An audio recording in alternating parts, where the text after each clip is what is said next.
ಚಿಕ್ಕ ಹಾಗೂ ದೊಡ್ಡ ವಸ್ತುಗಳು ತಮ್ಮ ಕಂಫರ್ಟ್ ಪ್ಲೇಸನ್ನು ತಮ್ಮ ಪಾಸ್ಟನ್ನು ಬಿಟ್ಟಾಗಲೇ ಅವು ಮುಂದಕ್ಕೆ ವರ್ಕ್ ಮಾಡೋದು.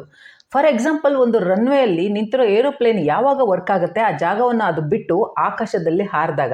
ದಡದಲ್ಲಿ ನಿಂತಿರುವಂಥ ಒಂದು ಶಿಪ್ ಆ ಜಾಗನ ಬಿಟ್ಟಾಗಲೇ ಅದು ಮುಂದಕ್ಕೆ ಹೋಗೋದು. ಹಾಗೆ ಬಿಲ್ಲಿನಲ್ಲಿ ಇದ್ದಂತಹ ಬಾಣ ಬಿಲ್ಲಿನಿಂದ ಬೇರೆ ಆದಾಗಲೇ ಅದು ಗುರಿಯನ್ನು ಮುಟ್ಟೋದು. ಹಾಗೆ ನೆಲದಲ್ಲಿ ಹಾಕಿದ್ದ ಬೀಜದ ಸಸಿ ನೆಲವನ್ನು ಬಗಿದು ಹೊರಗಡೆ ಬಂದಾಗ್ಲೇ ಮರ ಗಿಡ ಆಗೋದು, ಅದು ನೆರಳನ್ನು ಮತ್ತೆ ಫಲವನ್ನು ಕೊಡೋದು.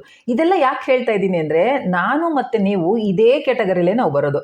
ನಾವು ಎಲ್ಲಿವರೆಗೆ ನಮ್ಮ ಕಂಫರ್ಟ್ ಝೋನ್ ಜಾಗದಲ್ಲಿ ಇರ್ತೀವೋ ಅಲ್ಲಿವರೆಗೆ ನಮ್ಮ ಗೋಲನ್ನು ನಾವು ಅಚೀವ್ ಮಾಡೋದಕ್ಕೆ ಸಾಧ್ಯನೇ ಇಲ್ಲ. ಎಲ್ಲಿಯವರೆಗೆ ನಾವು ನಮ್ಮ ಪಾಸ್ಟಲ್ಲಿ ಅಟ್ಯಾಚ್ ಆಗಿರ್ತೀವೋ ಅಲ್ಲಿವರೆಗೆ ಲೈಫಲ್ಲಿ ಯಾವ ಚೇಂಜಸ್ಸನ್ನು ಕಾಣೋದಕ್ಕೆ ಆಗಲ್ಲ. ನಮ್ಮ ಲೈಫು ಒಂದು ಸ್ಮಾಲ್ ಸ್ಪೇಸಲ್ಲಿದೆ. ಆ ಲೈಫಲ್ಲಿ ನಮಗೆ ಸೇರುವಂಥ ವ್ಯಕ್ತಿಗಳು, ವಸ್ತುಗಳು ಎಲ್ಲ ಅದರಲ್ಲೇ ಅಡ್ಜಸ್ಟ್ ಆಗಿರೋದು, ಅದರಲ್ಲೇ ಇರೋದು. ಆ ಒಂದು ಸ್ಪೇಸ್ನ ಏರಿಯಾನ ನಾವು ಇನ್ಕ್ರೀಸ್ ಮಾಡೋಕ್ಕೆ ಸಾಧ್ಯ ಆಗಲ್ಲ, ಏಕೆಂದರೆ ಅದು ತುಂಬ ಚಿಕ್ಕ ಸ್ಪೇಸ್ ಆಗಿರುತ್ತೆ, ಎಲ್ಲ ಅದರಲ್ಲೇ ಸೇರಿಕೊಂಡಿರುತ್ತೆ. ನಮಗೆ ಗ್ರೋತ್ ಬೇಕು, ಸಕ್ಸಸ್ ಬೇಕು, ನ್ಯೂ ಲೈಫ್ ಬೇಕು ಅಂದರೆ, ನ್ಯೂ ಪರ್ಸನ್ಸ್ ಬೇಕು ಅಂದರೆ ಇದೇ ಒಂದು ಸ್ಮಾಲ್ ಜಾಗದಲ್ಲಿ, ಅದೇ ಒಂದು ಸ್ಪೇಸಲ್ಲಿ ಅಡ್ಜಸ್ಟ್ ಮಾಡ್ಕೋಬೇಕು. ಆದರೆ ಇದು ಲಿಮಿಟೆಡ್ ಸ್ಪೇಸ್ ಆಗಿರೋದ್ರಿಂದ ಇಲ್ಲಿ ಹೊಸದನ್ನು ತರೋದಕ್ಕೆ ಜಾಗನೇ ಇರೋದಿಲ್ಲ. ಹಳೆದು, ಪಾಸ್ಟು, ಅನ್ವಾಂಟೆಡ್ ಎಲ್ಲ ಇದರಲ್ಲಿ ತುಂಬ್ಕೊಂಡ್ಬಿಟ್ಟಿರ್ತೀವಿ. ಹಾಗಾಗಿ ಎಲ್ಲಿವರೆಗೆ ನಾವು ಓಲ್ಡ್ ಮೆಮೊರೀಸನ್ನು, ಓಲ್ಡ್ ಥಿಂಗ್ಸನ್ನು, ಓಲ್ಡ್ ಪೀಪಲನ್ನು, ಪಾಸ್ಟನ್ನು ಲೆಟ್ ಗೋ ಮಾಡೋದಿಲ್ವೋ ಅಲ್ಲಿವರೆಗೆ ಹೊಸತನ ಅನ್ನೋದು ನಮ್ಮ ಲೈಫಲ್ಲಿ ಬರೋದಕ್ಕೆ ಆಗಲ್ಲ ಸ್ನೇಹಿತರೆ. ಯಾವಾಗ ನೀವು ಇದನ್ನೆಲ್ಲ ಕ್ಲೀನ್ ಮಾಡ್ತೀರಾ ನಿಮ್ಮ ಲೈಫಿಂದ, ಆಗ ಹೊಸ ಜನ, ಹೊಸ ಆಪರ್ಚುನಿಟೀಸು, ಹೊಸ ಅವಕಾಶಗಳು ಬರೋದಕ್ಕೆ ಸಾಧ್ಯ ಆಗುತ್ತೆ. ನೀವೇನಾದರೂ ಹಿಂದೆ ಆಗಿದ್ದಂತಹ ಘಟನೆಗಳನ್ನು ಮತ್ತೆ ನಾಳೆ ರಿಪೀಟ್ ಆಗಬಾರ್ದು ಅಂತ ಬಯಸಿದ್ರೆ, ನಿನ್ನೆ ನೀವು ಏನು ಮಾಡಿರಲಿಲ್ವೋ ಅದನ್ನು ಇವತ್ತು ನೀವು ಮಾಡಬೇಕು. ಇವತ್ತು ನಿಮಗೆ ಆ ಅವಕಾಶ ಇದೆ. 2026 ಬಂದಿದೆ, ಹಾಗಾಗಿ ಹೊಸ ಆಪರ್ಚುನಿಟೀಸ್ ಇದೆ. ಸೊ ಲಾಸ್ಟ್ ಇಯರ್ ನಿಮ್ಮ ಲೈಫಲ್ಲಿ ಏನೇ ನಡೆದಿದ್ರು ಅದನ್ನು ಅಲ್ಲೇ ಬಿಟ್ಬಿಟ್ಟು ಮುಂದಕ್ಕೆ ಬನ್ನಿ. ಒಂದು 0ಇಂದ ಸ್ಟಾರ್ಟ್ ಮಾಡ್ಕೊಳ್ಳಿ. ಹೊಸ ಲೆವೆಲ್ಲಿಂದ ನೀವು 2026 ಸ್ಟಾರ್ಟ್ ಮಾಡ್ಕೋಬೇಕು. ಯಾಕಂದರೆ ಈಗಲೂ ಅದೇ ಪಾಸ್ಟನ್ನು ಹಿಡಿದಿಟ್ಟುಕೊಂಡಿದ್ರೆ, ಓಲ್ಡ್ ಪ್ಯಾಟರ್ನ್ಸನ್ನು ರಿಪೀಟ್ ಮಾಡ್ತಾ ಇದ್ರೆ, ಆಗ ಜಸ್ಟ್ ಒಂದು ಕ್ಯಾಲೆಂಡರ್ ಚೇಂಜ್ ಆಗುತ್ತೆ ಹೊರತು ನಿಮ್ಮ ಲೈಫಲ್ಲಿ ಯಾವ ಚೇಂಜಸ್ಸನ್ನು ನೀವು ಕಾಣಕ್ಕೆ ಸಾಧ್ಯ ಇಲ್ಲ. ಸೊ ನೀವು ಚೇಂಜ್ ಆಗೋದಕ್ಕೆ ರೆಡಿ ಇದ್ದರೆ ಕಣ್ಣು ಮುಚ್ಚಿ ನನ್ನ ಜೊತೆ ಹೇಳಿ, ನಾನು ಓಲ್ಡ್ ಪ್ಯಾಟರ್ನ್ಸನ್ನು ಕೊನೆಗಳಿಸ್ತಾ ಇದ್ದೀನಿ, ನನ್ನ ಜೀವನ ಚೇಂಜ್ ಆಗ್ತಾ ಇದೆ, ಹೊಸತನವನ್ನು ನಾನು ಸ್ವಾಗತಿಸ್ತಾ ಇದ್ದೀನಿ, ನಾನು ನನ್ನ ನ್ಯೂ ಗೋಲ್ಸ್ ಕಡೆಗೆ, ನನ್ನ ನ್ಯೂ ಡ್ರೀಮ್ಸ್ ಕಡೆಗೆ ನನ್ನೆಲ್ಲ ಫೋಕಸನ್ನು ನಾನು ಹಾಕ್ತಾ ಇದ್ದೀನಿ. 2026ರಲ್ಲಿ ನಾನು ಮಾಡುವ ಒಂದೇ ಒಂದು ಕೆಲಸ ಅಂದರೆ ಅದು ಆಕ್ಷನ್ ತಗೊಳ್ಳೋದು. ದೇವರು ನನ್ನೊಂದಿಗಿದ್ದಾನೆ, ಬ್ರಹ್ಮಾಂಡ ನನ್ನೊಂದಿಗಿದೆ. ಸೊ ಹಾಗಾಗಿ ಈ ಹೊಸ ವರ್ಷ ನನ್ನ ವರ್ಷವಾಗಲಿದೆ. ಈಗ ಒಂದು ಡೀಪ್ ಬ್ರೀದನ್ನು ತಗೊಂಡು ಹಾಗೆ ಅದನ್ನು ಹೊರಗಡೆ ಬಿಡಿ.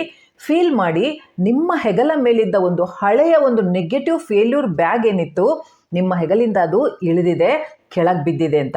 ಆ ಬ್ಯಾಗಲ್ಲಿದ್ದ ನಿಮ್ಮ ಪಾಸ್ಟು, ನಿಮ್ಮ ನೋವುಗಳು, ನಿಮ್ಮ ಫೇಲ್ಯೂರ್ಸು, ಅವಮಾನಗಳು, ಅಪಹಾಸ್ಯಗಳು, ಇದನ್ನೆಲ್ಲ ನೀವು ಬಿಟ್ಟು ಮುಂದಕ್ಕೆ ಬಂದಿದ್ದೀರಾ. ಸ್ನೇಹಿತರೆ, ಮೋಟಿವೇಶನಿಂದ ಜೀವನಕ್ಕೆ ಒಂದು ಚಾಲನೆ ಸಿಗ್ಬೋದು ಅಷ್ಟೇ, ಆದರೆ ನಡೆಯೋದಿಲ್ಲ ಅದು. ಮುಂದಕ್ಕೆ ಹೋಗಬೇಕು, ನಿಮ್ಮ ಲೈಫು ಮುಂದಕ್ಕೆ ಸಾಗಬೇಕು ಅಂದರೆ ನೀವು ಡಿಸಿಪ್ಲಿನ್ ಆಗಿರಬೇಕು, ಆ್ಯಕ್ಷನ್ ತಗೋಬೇಕು, ಕನ್ಸಿಸ್ಟೆಂಟ್ ಆಗಿರಬೇಕು. ಸೊ ನಿಮ್ಮ ಜೀವನ ಮುಂದೆ ಹೋಗಬೇಕು ಅಂದರೆ ನನ್ನೊಟ್ಟಿಗೆ ನೀವು ಈ ಮಾತುಗಳನ್ನು ಇನ್ನು ಮುಂದೆ ನಡೆಸ್ಕೊಂಡು ಹೋಗಲೇಬೇಕು.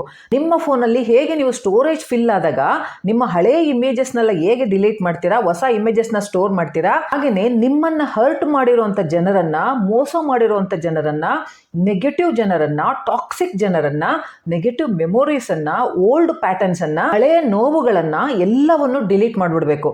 ಅದರಿಂದ ಹೊಸ ಜನ, ಹೊಸ ಆಪರ್ಚುನಿಟೀಸನ್ನು ನಿಮ್ಮ ಲೈಫಲ್ಲಿ ವೆಲ್ಕಮ್ ಮಾಡೋದಕ್ಕೆ, ಇನ್ವೈಟ್ ಮಾಡೋದಕ್ಕೆ ನಿಮಗೆ ಅವಕಾಶ ಸಿಗುತ್ತೆ. ಹಾಗೆ ಎರಡನೇದಾಗಿ, ಎಲ್ಲ ಕೆಲಸವನ್ನ ಒಂದೇ ಸರಿ ಶುರು ಮಾಡ್ಕೋಬೇಡಿ. ನಿಮ್ದು ಏನೇ ಗೋಲ್ಸ್ ಇರಲಿ, ಡ್ರೀಮ್ಸ್ ಇರಲಿ, ಎಲ್ಲದನ್ನು ಒಂದೇ ಸರಿ ಸ್ಟಾರ್ಟ್ ಮಾಡಿದ್ರೆ ಯಾವುದು ಫಿನಿಶ್ ಆಗಲ್ಲ. ಹಾಗಾಗಿ ಒಂದೊಂದನ್ನೇ ನೀವು ಕಂಪ್ಲೀಟ್ ಮಾಡ್ತಾ ಹೋಗಬೇಕು. ಏಕೆಂದರೆ ಒಂದೇ ಸರಿ ಆಕಾಶಕ್ಕೆ ಏಣಿ ಹಾಕಬಾರ್ದು.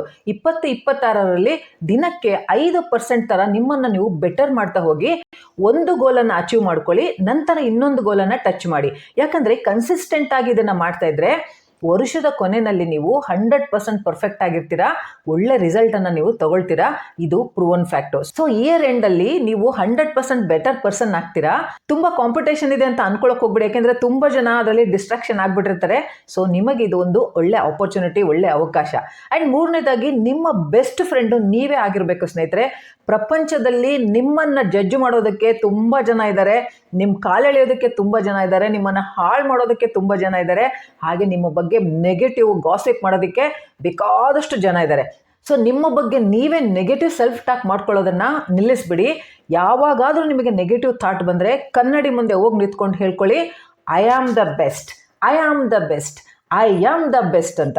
ಸೊ ಇವೆಲ್ಲವನ್ನು ನೀವು ಫಾಲೋ ಮಾಡಿದ್ರೆ ಈ ವರ್ಷ ನಿಮ್ಮ ಸಕ್ಸಸ್ಫುಲ್ ಇಯರ್ ಆಗೋದ್ರಲ್ಲಿ ಯಾವ ಡೌಟ್ ಇಲ್ಲ. ಸೊ ನೀವು ಇದನ್ನು ಫಾಲೋ ಮಾಡೋದಾದರೆ ನನಗೆ ಮೆಸೇಜ್ ಮಾಡಿ, ಐ ಆಮ್ ಟೇಕಿಂಗ್ ಆ್ಯಕ್ಷನ್ ಅಂತ. ನೀವು ಎಷ್ಟು ಜೋಶಲ್ಲಿ ಬರಿಬೇಕು ಅಂದರೆ ನೀವು ಬರೆದಿರೋದು ಯೂನಿವರ್ಸ್ಗೆ ಹೋಗಿ ರೀಚ್ ಆಗಬೇಕು. ಬರೀತಿರಲ್ಲ. ಸೊ ನೆಕ್ಸ್ಟ್ ವಿಡಿಯೋದಲ್ಲಿ ಮತ್ತೆ ಭೇಟಿ ಮಾಡ್ತೀನಿ. ಬಾಯ್.